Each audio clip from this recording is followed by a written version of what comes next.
Hello student, class 8 की lecture series में आप सभी लोगों का हार्दिक स्वागत है। आज की इस वीडियो में हम प्रश्नावली 1.1 स्टार्ट करेंगे। तो देखो आज का पहला क्वेश्चन क्या दिया है।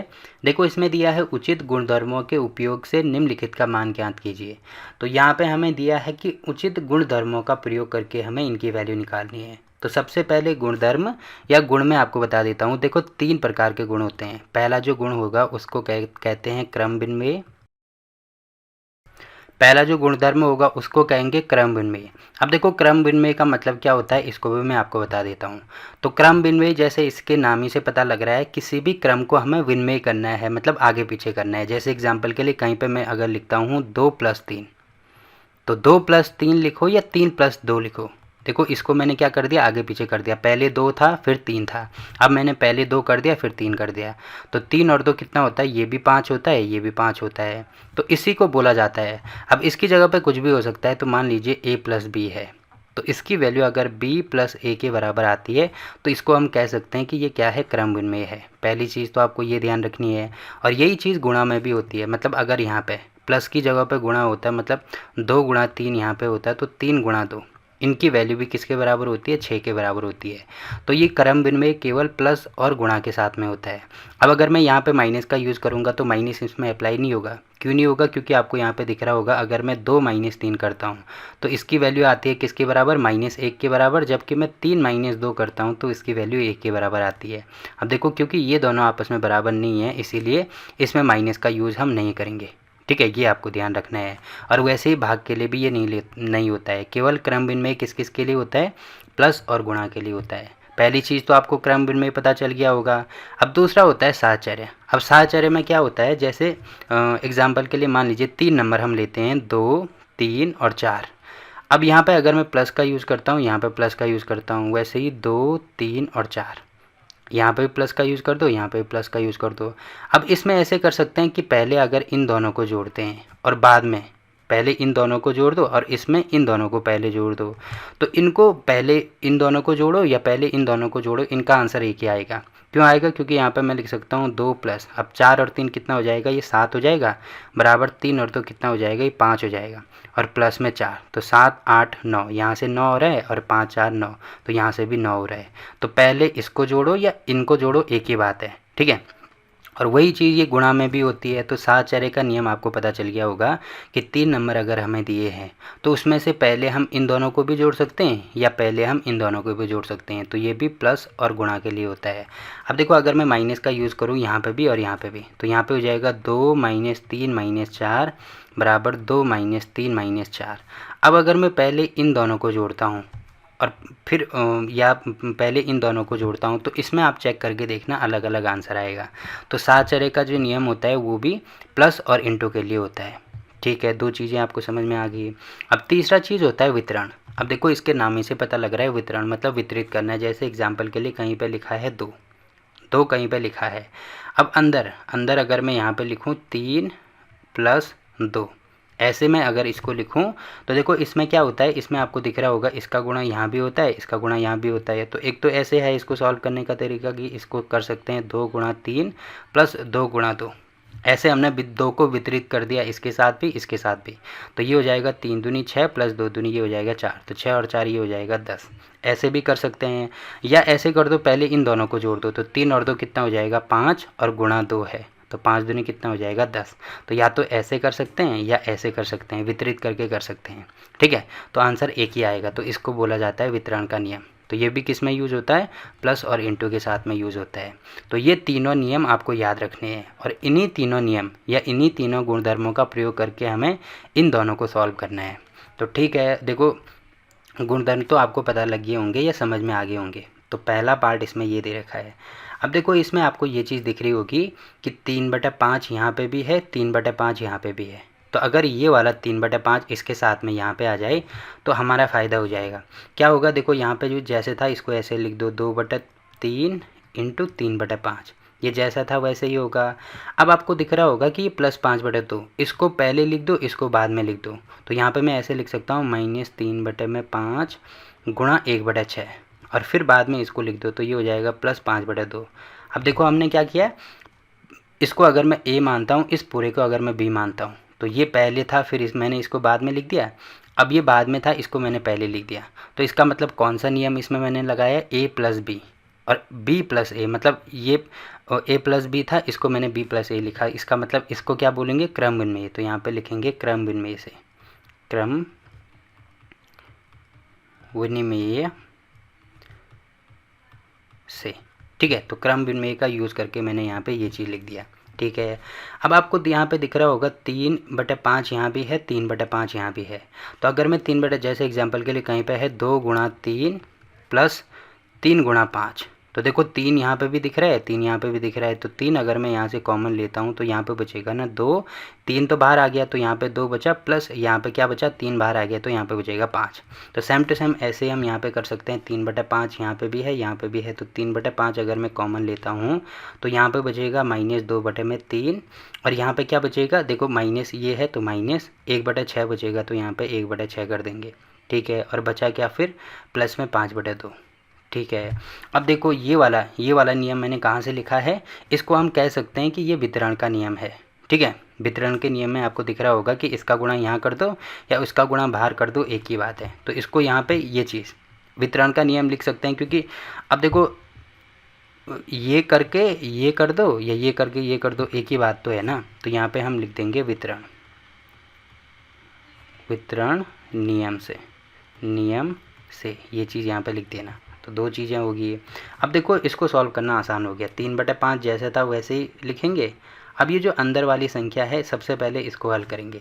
तो ये एक भिन्न है ना, जैसे सिंपल सा अगर मुझे ऐसे दिया होता है -2/3 -1/6, तो अगर ये भिन्न है, इसको सॉल्व करना है तो क्या करते हैं, भिन्न को सॉल्व करने के लिए इनका हर समान करते हैं।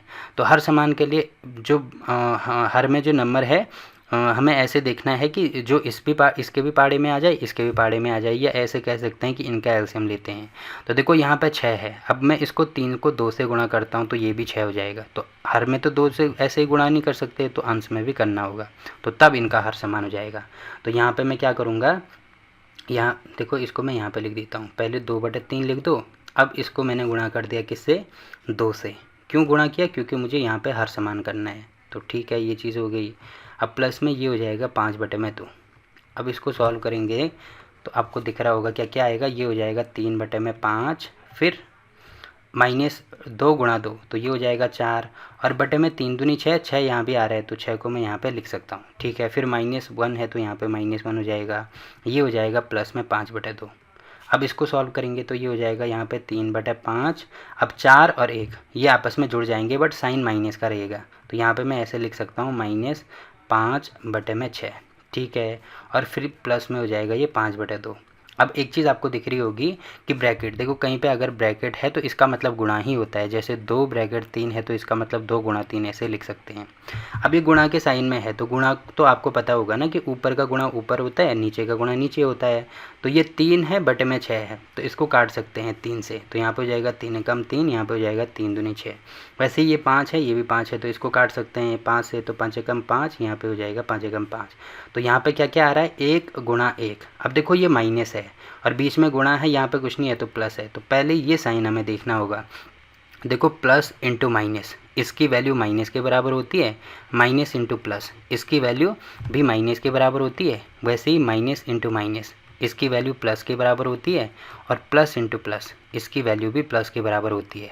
मतलब अगर सेम साइन आपस में गुणा हो रहे हैं, सेम साइन आपस में गुणा हो रहे हैं तो उसकी वैल्यू प्लस आती है, और अलग अलग साइन अगर आपस में गुणा हो रहे हैं तो उसकी वैल्यू माइनस आती है, ये आपको ध्यान रखना है। तो यहाँ पे देखो प्लस है, यहाँ पे माइनस है, तो प्लस माइनस का होगा माइनस। अब ऊपर 1 है, यहाँ पे भी 1 है, तो 1 गुणा 1 ही हो जाएगा 1, और बटे में यहाँ पे भी 1 है, यहाँ पे भी 1 है, तो 1 गुणा 2 ये हो जाएगा 2। फिर यहाँ पे प्लस है तो प्लस और 5/2। अब देखो इसमें देखो हर समान हो गया, तो हर समान हो गया तो इसको डायरेक्ट जुड़ रहा है तो जोड़ देंगे, घट रहा है तो घटा देंगे। तो यहाँ पे -1 ही आ रहा है और +5 ही आ रहा है, ठीक है। अब आपको दिख रहा होगा 5 में से 1 माइनस करेंगे तो ये हो जाएगा यहाँ पे 4, और बटे में कितना हो जाएगा 2। अब 2 से इसको काटेंगे तो यहाँ पे हो जाएगा 2, तो इसकी वैल्यू हमारे पास आ रही है 2, तो 2 हमारा आंसर हो जाएगा, ठीक है। तो देखो इसको हमने गुणधर्मों का प्रयोग करके, एक तो इसमें क्रम विनिमय हमने लगाया और दूसरा हमने वितरण नियम इसमें लगाया, तो इनका प्रयोग करके हमने क्या निकाल दिया, इसका आंसर निकाल दिया, ठीक। अब देखो हम इसको डायरेक्ट भी कर सकते थे, बट डायरेक्ट करने में क्या होता है कि हमारा थोड़ा टाइम ज़्यादा लगता है। आप इसको डायरेक्ट भी करना, एक बार कि देखना वही आंसर आ रहा है कि नहीं आ रहा है। डायरेक्ट कैसे करेंगे, देखो गुणा में क्या होता है, अंश का गुणा अंश के साथ होता है और हर का गुणा हर के साथ होता है। वैसे ही इसका गुणा इसके साथ, इसका गुणा इसके साथ, तो फिर ये पूरी भिन्न बन जाएगी। अब उसका एलसीएम लेकर हर समान करना। अब एक बार हर समान हो गया तो उसके बाद सॉल्व करके हम आंसर निकाल सकते हैं, तो ही हमारा आंसर आएगा। तो पहला क्वेश्चन तो यहाँ पे कंप्लीट होता है। और ये चीज़ आपको यहाँ पे ध्यान रखनी है कि प्लस इंटू माइनस, इसकी वैल्यू माइनस होती है, माइनस इंटू प्लस, ये माइनस होगा, माइनस माइनस प्लस, और प्लस प्लस का भी प्लस होता है। ठीक, तो पहला क्वेश्चन तो यहाँ पे कंप्लीट हो गया। वैसे ही देखो दूसरा क्वेश्चन अगर मैं यहाँ पे लिखूँ तो दूसरे क्वेश्चन में क्या क्या मुझे दिख रहा है, देखो 2/5 यहाँ भी है, 2/5 यहाँ भी है। तो अगर मैं इसको ऐसे लिखूँ 2/5 इंटू यहाँ पे हो जाएगा -3/7। अब इसको पहले लिख दो, इसको बाद में लिख दो, तो यहाँ पे मैं लिख सकता हूँ प्लस में 1/14 इंटू 2/5। ठीक है, फिर यहाँ पे माइनस है तो माइनस 1/6 इंटू 3/2। अब आपको दिख रहा होगा कि ये अगर थोड़ी देर के लिए इस पूरे को a मान लो, इस पूरे को b मान लो, तो a प्लस बी ये था। मैंने पहले b को लिख दिया तो b प्लस a लिख दिया। तो ये वाला नियम कौन सा था, आपको यहाँ पे दिख रहा होगा कौन सा नियम है, क्रम विनिमय का नियम है। तो यहाँ पे हम लिख देंगे, कहाँ से लिखा हमने, ये क्रम विनिमय से। ठीक है, तो क्रम विनिमय के नियम से हमने ये चेंज कर दिया। अब आपको दिख रहा होगा 2/5 यहाँ भी है, 2/5 यहाँ भी है। तो अगर मैं 2/5 यहाँ से कॉमन ले लूँ, ठीक है, तो यहाँ पे क्या बचेगा, 2/5 तो बाहर आ गया, तो यहाँ पे बचेगा -3/7 प्लस यहाँ पे बचेगा 1/14। ठीक है, फिर यहाँ पे बचेगा माइनस में। अब एक चीज़ आपको यहाँ पे दिख रही होगी कि देखो 3 अंश में है, 6 हर में है, तो 3 से इसको काट सकते हैं ना। यहाँ पे होगा 1, यहाँ पे हो जाएगा 2, तो यहाँ पे 1 गुणा 1 तो ये हो जाएगा 1, और 2 गुणा 2 ये हो जाएगा 4। ठीक है, अब ये जो ब्रैकेट के अंदर ये जो नंबर आपको दिख रहा होगा, इसको मुझे सॉल्व करना है। तो इसका हर समान करेंगे, देखो यहाँ पे 14 है, यहाँ पे 7 है। तो अगर मैं 7 को 2 से गुणा कर दूँ तो 7 गुणा 2 मतलब 14 हो जाएगा, तो हर समान हो जाएगा इसका। तो अंश में भी 2 से गुणा करना होगा, तो ये हो जाएगा यहाँ पे 2/5 इंटू यहाँ पे होगा -3 गुणा 2 6, और 7 गुणा 2 ये हो जाएगा 14, प्लस यहाँ पे हो जाएगा 1/14। ठीक है, फिर -1/4 ये हो रहा है। अब इसको सॉल्व करेंगे तो यहाँ पे देखो कितना हो जाएगा, ये हो जाएगा 2/5, और ब्रैकेट के अंदर देखो हर में तो हमारा आ रहा है 14 और अंश में आ रहा है -6 प्लस 1। ठीक है, फिर माइनस में 1/4। अब इसको सॉल्व करेंगे तो देखो -6 प्लस 1 है, तो मतलब इसमें से ये माइनस होगा ना, तो माइनस होगा बट साइन माइनस का आएगा, क्योंकि जो बड़ा वाला नंबर होता है उसी का साइन आता है। जैसे कहीं पे हम 5 - 1 लिखते हैं तो इसकी वैल्यू 4 आती है ना। अब 4 क्यों आती है, क्योंकि ये जो बड़ा नंबर है इसके साथ में प्लस लगा है, इसीलिए यहाँ पे प्लस आता है। अब यहीं पे अगर मैं उल्टा कर दूँ इसको कि -5 प्लस 1 मैंने कर दिया, तो यहाँ पे आपको दिख रहा होगा बड़ा वाला नंबर 5 है, देखो आएगा तो 4 ही, बट बड़े वाले नंबर के साथ में माइनस का साइन लगा है तो यहाँ पे भी माइनस आएगा। तो वही चीज़ करेंगे, ये हो जाएगा 2/5, ब्रैकेट के अंदर यहाँ पे 6 में से 1 माइनस करेंगे तो ये हो जाएगा 5 और बटे में 14। ठीक है, अब यहाँ पे माइनस में हो जाएगा 1/4। अब इसको सॉल्व करेंगे तो आपको दिख रहा होगा 5 से ये कैंसिल हो जाएगा, 5 एकम 5, और 2 से ये कैंसिल हो जाएगा, 2 एकम 2, 7 दूनी 14। तो यहाँ पे हमारे पास आया, देखो ब्रैकेट का मतलब अभी मैंने बोला है गुणा होता है। अब यहाँ पे बाहर में प्लस है, अंदर माइनस है, तो प्लस माइनस का तो माइनस होगा, अंश का गुणा अंश के साथ में, हर का गुणा हर के साथ में। तो अंश में 1 गुणा 1 आ रहा है तो ये हो जाएगा 1, और हर में 1 गुणा 7 आ रहा है तो ये हो जाएगा 7, फिर -1/4 ये हो रहा है। ठीक है, अब आपको दिख रहा होगा कि ये क्या होगी, हमारी भिन्न बन गई। तो भिन्न को कैसे सॉल्व करते हैं, हर समान करते हैं। तो आपको दिख रहा होगा यहाँ पे 7 है, यहाँ पे 4 है, तो अगर मैं इस 4 का यहाँ पे गुणा कर दूँ तो यहाँ पे भी करना होगा, तो ये हो जाएगा 7 चौको 28, और ये जो 7 यहाँ पे दिख रहा है इसका गुणा यहाँ पे कर दूँ तो यहाँ पे भी करना होगा। तो 7 चौको 28, 7 चौको 28, देखो हर समान हो गया, तो हर में हमारा आ रहा है 28। अंश में कितना होगा, देखो माइनस है, 4 गुणा 1 4, -7 गुणा 1 ये हो जाएगा 7। अब 7 और 4 देखो ये आपस में जुड़ जाएंगे बट साइन माइनस का आएगा, तो ये हो जाएगा -11/28।